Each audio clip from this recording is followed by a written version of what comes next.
안녕하세요. 정신분석들에서 진행하고 있는 대상관계 시간입니다. 우리가 지금 계속해서 클라인의 아동 정신분석학에 대해서 공부하고 있는데요. 지난 시간까지는 우리가 4장 잠재기의 분석 기술에 대해서 배웠고요. 이번 주, 다음 주 우리가 5장 사춘기의 분석 기술에 대해서 공부해 볼 겁니다. 오늘은 이제 사춘기의 특징에 대해서 공부해 보고요. 다음 주는 사춘기 이제 소년이 있고 소녀가 있지요. 요 아이들의 역동이 조금씩 틀립니다. 그리고 접근하는 방법도 당연히 틀리겠지요.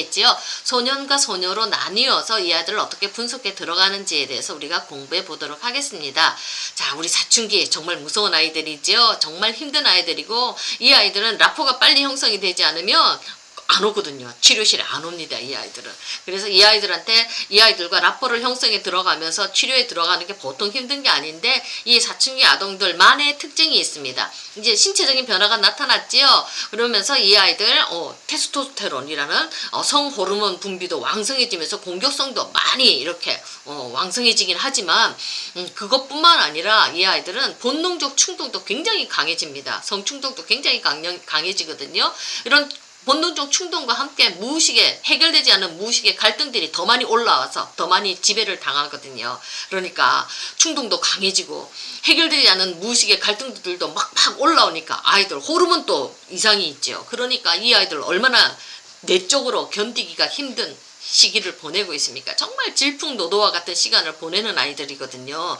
곁에서 지켜보는 부모님들도 힘들지만 아이들 자체 내에서도 자기들의 그 갈등들, 나도 모르는 어떤 것들이 안에서부터 확 올라오니까 스스로를 조절을 못 하잖아요. 그래서 굉장히 힘듭니다. 제가 오늘도 우리 사춘기 아동 한 명 상담하고 왔는데 그 아이가 그래요. 부모님한테 엄청나게 화를 내거든요. 분노 조절을 안 될 정도로 굉장히 화를 내는데 자기도 너 왜 그러니? 이랬더니 자기도 모른대요. 왜 화를 내는지 부모님이 어떤 면에 너 그렇게 부모님이 어떤 면에 너 그렇게 화가 나니? 그랬더니 물어봤더니 모른대요. 정말 몰라요, 아이들. 나도 모르는 어떤 힘에 의해서 억압되었던 그 충동들이 막 올라오면서 부모님을 향해서 그렇게 공격성을 표현하는 거거든요. 지도 힘들고 부모님도 힘들고 그래서 상담실까지 왔는데 눈을 보니까 분노로 이글이글해요. 너무나 예민하고 까칠한데 그 눈 속에서 아우 너 화가 많이 나 있구나 제가 금방 알 수가 있겠더라고요. 그래서 제가 야, 너 너무 화가 많이 나 있는 것 같아 이랬더니 고개 끄덕끄덕 하더라고요. 근데 그 화가 왜 올라오는지 뭐 때문에 부모님한테 화가 났는지 본인도 모르고요. 그리고 이걸 어떻게 해결해 나가야 되는지도 모르는 거예요. 아이들 정말 지도 힘들고 부모님도 힘들고 우리 치료자들도 힘들고 그래도 우리 이 아이들 정말 이렇게 올라오는 이 갈등들을 잘만 해결해 준다면 이 아이들 인격 성장을 위한 좋은 기회가 된다고 저는 생각합니다. 그래서 이 아이들 함께 분석해주는 이 작업이 힘들기는 하지만 또 보람이 있기도 하지요. 자, 이 아이들 많은 이 갈등들이 올라옴으로 인해서 정말 이 아이들도 힘들지만 이 위기가 이 아이들 앞으로 성장을 하는 데 있어서 좋은 기회가 될 수도 있으니까 우리가 좀 더 참고 이 아이들과 함께 잘 분석해 들어가야 될 거라고 저는 생각을 하거든요. 자, 두 번째 또 이 아이들 특징 한번 보겠습니다. 자, 의외로 이 아이들 환상의 활동이 아주 활발해지고 있습니다. 너무나도 환상의 내용이 풍부해지고 있거든요. 우리 어른들이 어린아이들 3살에서 5살까지 아이들은 환상이 활발한 게 이해가 되잖아요. 그죠? 근데 우리 사춘기 아이들이 환상 생활에 더욱더 많이 풍성해진다는 거에 대해서는 우리 부모님들이 이해를 못할 수가 있는데 아닙니다. 이 아이들 굉장히 환상이 더욱더 많이 풍성해지고 활발하게 올라오거든요. 잘 보면 어떤 것으로 표현되어지는가를 우리가 잘 살펴보면 우리가 구별해낼 수가 있습니다. 아이들은 장난감을 통해서 자기 신체 환상을 표현하지요. 근데 이 아이들은 사람과 사물을 가지고 자신의 환상을 표현해요. 사람은 어떤 사람이냐면 이 아이들 영웅들, 스포츠 스타들, 그 다음에 아이돌 스타들 이런 사람들을 막 열광적으로 좋아하는 걸 통해서 이 아이들의 환상이 표현되어지고요. 그 다음에 사물들, 이 아이들 특히 사춘기 아이들 자동차 좋아하잖아요. 비싼 자동차 이름 어떻게 그렇게 잘 외우는지 모르겠습니다. 그 자동차를 막 설명하면서 자기의 그 팔루스가 뛰어나고 우월한 거라는 것을 막 아이들 드러내 보여주거든요. 이렇게 사람과 사물을 가지고 이 아이들이 막 표현을 해주고 있어요. 여기 클라인 선생님이 분석한 루트비라는 아이, 사춘기 아이예요. 이 아이가 다양한 종류의 자동차 자전거, 오토바이 이런 구조의적 차이점에 대해서 몇 달을 걸쳐서 단조롭게 표현을 하는 거예요. 얼마나 지루하겠어요. 바퀴가 어떻고 그냥 이 핸들이 어떻고 브레이크가 어떻고 이걸 그냥 계속 몇 달에 걸쳐서 표현하면 우리는 지루하지 않아요. 여자들은 특히나 이런 것들에 대해서 잘 모르니까, 여자 치료자들은. 근데 이 아이들은 그 사소한 이야기를 단조롭게 하는 그 속에서 자신들의 환상을 막 표현해내니까 우리가 세심하게 들여다봐야 돼요. 자, 어린아이들은 그냥 차들을 크다 작다 요렇게 단순 비교하지만 요 사춘기 아동들은요, 어떤 자동차가 어떤 자동차라든지 어떤 레이서가 경주에서 승리할 것인가에 대해서, 누가 이길 것인가에 대해서 열정적으로 관심을 보여요. 조금 표현되는 뉘앙스가 틀립니다. 자, 청소년의 환상은 보다 현실하고 또 강한 자기 자신의 어떤 자아 관심에 맞게 변형이 되어서 환상 내용을 쉽게 알아차릴 수가 없습니다. 자, 현실 세계에서 이 아이들은요, 자신의 용기를 증명하고 지가 잘났다는 거, 그걸 증명하고자 하는 충동들이 막 그걸 현실 세계에서 표현되어지는 거예요, 아이들은. 그러니까 내가 스포츠 스타처럼 유명해지고 싶고, 내가 어떤 권투 선수처럼 내가 저 사람을 뛰어서 이기고 있고, 내가 능력이 있고 내가 용기가 있다는 걸 갖다가 어떤 스포츠 스타를 통해서 이런 것들을 아이들은 자기를 표현하는 거거든요. 그리고 또 이 아이들은 또 다른 특징이 뭐냐면 타인과의 경쟁에 대한 욕망이 또 두드러지게 나타나요. 경쟁심이 이때는 막 많이 올라오거든요. 이기려고 하거든요. 자기가 잘나려고 하거든요. 그래서 이런 아이들한테는 어떤 외부 타인하고 경쟁할 수 있는 기회도 주고요. 또 이 아이들은 영웅이 필요해요. 이상화될 수 있는 롤 모델들이 필요해요. 스포츠 스타, 그 다음에 아이돌, 그런 이상화 대상, 그런 사람들, 정치인들, 유명한 사람들, 그런 사람들을 이상화할 수 있도록 아이들에게 그런 대상을 이 아이들에게 제시해 주어야 돼요. 그리고 또 불안이 굉장히 많이 올라오는 아이들이거든요. 그 불안을 극복하는 수단으로서 어떤 스포츠 같은 것들을 아이들한테 제시해 줘야 되거든요. 이 스포츠는 굉장히 좋잖아요. 경쟁도 하지만, 합법적으로 경쟁도 하지만 그 스포츠 스타, 그런 스타들을 통해서 아이들이 자기의 영웅심이 대리만족되는 거거든요. 그래서 이 스포츠, 특히 우리 청소년들 굉장히 많이 열광하지요. 그리고 요즘은 BTS, 그런 사람들 굉장히 우리 아이들한테서는 그런 사람들을 통해서 이 아이들이 자신의 어떤 환상들을 막 펼쳐내 보이는 거예요. 내가 용기 있고 멋진 사람이 되고 싶은 그 아이들의 환상이 확 나오는 거예요. 그래서 그리고 또요, 이 아이들의 이러한 환상은요, 어머니에 대한 소유권과 성적 능력에 대한 아버지와의 경쟁을 표현해요. 어머니를 소유한다는 건 뭐예요? 내가 승리자지요. 만족하고 유토피아를 갖는 거지요. 최상의 만족과 행복이 있는 거지요. 그래서 내 능력으로 그 어머니를 소유하고 싶은 거, 그런 환상들을 막 아이들이 표현해요. 멋진 여자를 갖고 싶고, 아주 내가 기사가 되어서 다른 사람들하고 내가 싸워서 이겨서 내가 승리자가 되어서 공주, 여왕, 다 그런 사람들을 내가 차지하는 그런 환상된 세계들이 있잖아요. 이런 요즘 판타지 영화에서도 이런 것들 많이 나오지 않습니까? 멋진 기사가 되고 왕자가 되는 거, 그러면서 어머니, 여왕을 소유하는 거, 그런 자기의 판타지를 이렇게 아이들이 환상을 통해서 표현하거든요. 그 다음에 성적 능력에 대해서 아버지하고 경쟁하죠.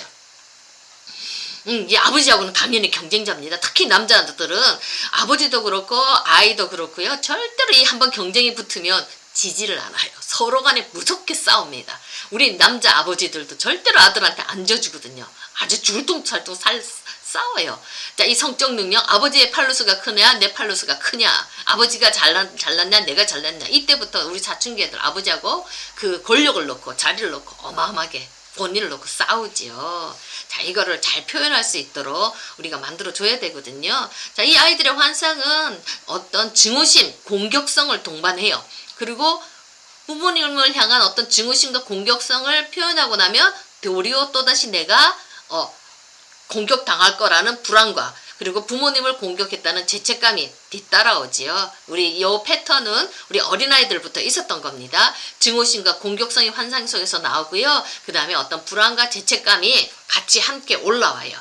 이런 사춘기 특유의 기제들은 어린아이들 때보다 훨씬 더 이러한 사실을 잘 감춥니다.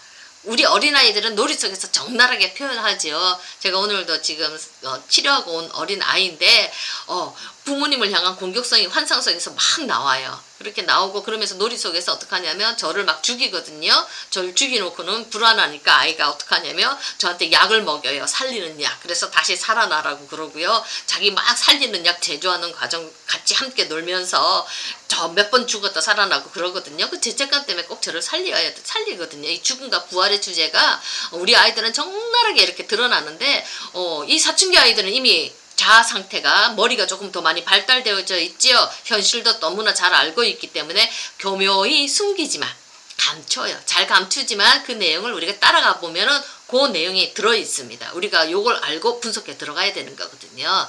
자, 사춘기 소년은 또 특징이 뭐냐면요. 영웅과 위인 등을 자신의 모델로 삼습니다. 남자아이들은 스포츠 스타 굉장히 좋아하지요. 지금 갑자기 또 축구 선수 이름이 떠오르지 않는데 우리 뭐 난리 나잖아요. 축구 선수들 그 스포츠 스타. 그다음에 여자아이들은 요즘 BTS 난리 나죠. 그 자기가 좋아하는 영웅과 위인들 그걸 자신의 모델로 삼고 나도 저렇게 되고 싶어하는 그런 자기의 영웅 심리가 거기에 딱 숨겨져 있거든요.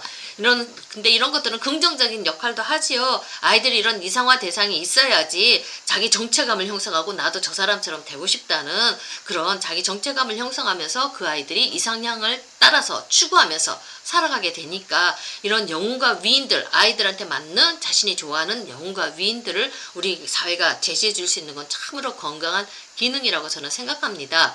자, 근데 영웅하고 위인들한테는 스포츠 스타한테는 아이들이 그런 어떤 자신의 모델로 삼고 이상화된다면요. 반면 아버지 이마과의 부정적인 감정, 나쁜 감정 있잖아요. 화나고 분노하고 공격적인 감정 그런 것들은 분열시켜서 이 자신의 공격적인 성향을 다른 대상한테 이렇게 확 돌려버려요. 전지시킨다는 얘기거든요. 그러니까 엄한 선생님들, 학교 선생님들, 친척들, 옆에 있는 어떤 남자들이 그런 사람들이 그 공격적인 성향의 대상이 되어져 가지고요. 전치된 대상이 되어져 가지고요. 괜히 이 사람들 붙들고 이 아들 싸운단 말이에요. 자, 두 개로 나눠져 버리지요. 하나는 영웅, 하나는 공격적인 대상. 요렇게 나눠져 버리는데 요 아이들은 요거를 통합해낼 수 있는 게 이 아이들 인격 발달에 굉장히 중요합니다. 자, 어떤 대상을 향해서는 어떤 과잉 보상적인 감탄과 존경을 막 보내요. 근데 교사나 친척 같은 어떤 다른 주변에 있는 어떤 사람들한테는 자신의 증오와 경멸을 막 공격성을 막 표현하거든요. 요거를 갖다가 우리 아이들이 통합할 수 있도록 한 사람 안에 다 같이 있는 것, 요걸 이 두 가지를 하나로 통합할 수 있도록 우리가 분석해 들어간다면 이 오이디푸스 콤플렉스와 같은 정동을 완벽히 분석하는 어떤 길을 발견하면서 해결되지 않는 오이디푸스 콤플렉스가 해소될 수 있는 기회가 되어질 수 있지요. 그래서 요걸 잘 다룰 수 있도록 우리가 또 많이 공부하고 또 연구해야 된다고 저는 또 생각을 하거든요. 근데 이 말이 그렇지 쉽지는 않습니다. 또 그 다음에 자, 세 번째 이 아이들 특징 한번 볼까요? 자아는 다른 목표를 가지고 현실과 다른 관계를 맺고요. 네 번째는 불안과 정동은 잠재기보다 훨씬 더 격렬합니다. 말해 못하겠습니까? 이 아이들 안에서 내면에서 들어오는 불안과 정동이 있잖아요. 잠재기 아이들은 좀 더 진짜 잠잠하다면 이 아이들은 질풍노도지요. 자기도 모르는 감정들이 막 춤을 추는데 그 어느 때보다도 불안이 말할 수 없이 많이 다가온다는 겁니다. 자, 무의식적인 어떤 불안도 막 올라오지만 현실적으로도 우리 아이들은 불안할 수밖에 없지요. 우리 사회가 경쟁 사회이기 때문에 그 사회에서 살아나갈 수 있는 기술들을 습득해야 되지 않습니까? 공부해야 된다는 얘기거든요. 우리 사회는 특히 대한민국은 기회가 조금 한정되어져 있기 때문에 공부로 인해서 계층이 확 날리잖아요. 거기서 오는 좌절, 거기서 오는 불안, 분노 말할 수가 없지요. 이런 것들을 해결할 수 있도록 우리가 도와줘야 된다는 얘기입니다. 자, 청소년의 보다 발달된 자아에 의해서 불안을 막고 조절하는 것을 더욱 성공적으로 대신 수행합니다. 다른 시기의 아동보다는 그래도 어느 정도 자아가 발달이 되어져 있죠. 자기 감정을 컨트롤할 수 있는 능력이 어느 정도 이 아이들은 정립되어 있어요. 만들어져 있어요. 그래서 내면에서 올라오는 불안을 어떻게 이렇게 막고 조절하는 것. 그래서 좀 더 성공적으로 자기의 정서를 통제할 수 있는 게 우리 아이들이 다른 기관 아이들보다 훨씬 더 뛰어나긴 하지만 그래도 감당할 수 없는 이 불안 때문에 위태위태하지요. 이 아이들. 자, 그리고 또 이 아이들은 불안을 다스리고 또 그 불안을 과잉 보상하기 위해서 또 불안을 타인들로부터 감추기 위해서 다양한 관심사 그리고 스포츠 스타, 스포츠 활동에 아이들이 집중하지요. 불안을 감추고 불안을 해소하고 어떤 불안에 대해서 과잉보상하기 위해서 이 아이들은 막 그 아이돌에 열광한다든지 스포츠에 집중하면서 그 모든 에너지를 거기로 발산하면서 요 에너지가 이렇게 다스릴 수 있도록 이렇게 만들어주고 잠시 잠깐 잊을 수 있도록 이렇게 만들어주거든요. 요걸 통해서 아이들 내면의 불안에 대해서 깊이 접촉하지 않고 요 불안이 나오지 않도록 스스로를 다스린다는 그 얘기예요. 근데 요렇게 광적으로 매달린다는 그 아이가 어떤 아이돌이라든지 스포츠에 광적으로 몰입하고 매달린다는 거는 그 밑에 이렇게 들여다보면 말할 수 없는 불안의 마음들이 그 심적인 기제들을 역동들이 있다는 걸 우리가 알고 있어야 됩니다. 이 아이들은 불안 때문에 또 시기적으로 어쩔 수 없이 반항적인 태도를 보이지요. 그리고 치료자한테 부정적인 전이 치료자를 미워하고 싫어하고 또 치료자가 자기를 죽일까봐 이렇게 나쁘게 할까봐 이 치료자한테 대해서 그 분석받기 싫어하고 어떤 부정적인 전이가 이렇게 확 빠르게 올라오기 때문에 이걸 빠르게 접근하지 못하면 드랍되기가 쉽지요. 아주 반항적이고 어른들한테 대해서 굉장히 공격적이거든요. 이런 아이들의 개인적인 특성을 우리가 좀 알고 있고 그 다음에 이 아이들 다시 한 번 더 활성화되어져 있는 내면의 불안에 대한 우리가 이해를 가지고 그리고 또 이 아이들 환상이 왜 활성화되고 그 환상의 내용을 통해서 들여다볼 때 이 아이들이 무엇을 열망하고 있는지 어떤 이 아이들 갈망을 가지고 있고 어떤 욕망을 가지고 있는지 우리가 이렇게 들여다볼 수가 있거든요. 그걸 통해서 우리가 분석하면서 우리 아이들 치료에 들어갈 수 있다고 우리 클라인 선생님이 말씀해 주고 있거든요. 오늘은 여기까지 같이 공부하고요. 내일은 진짜 이제 우리 클라인 선생님이 임상 사례를 통해서 남자아이, 여자아이 어떤 식의 그 환상 속에 어떤 환상이 어떻게 펼쳐지고 그 아이들을 어떻게 이렇게 치료에 들어가는가에 대해서 사례를 중심으로 우리 함께 공부해 보도록 하겠습니다. 감사합니다.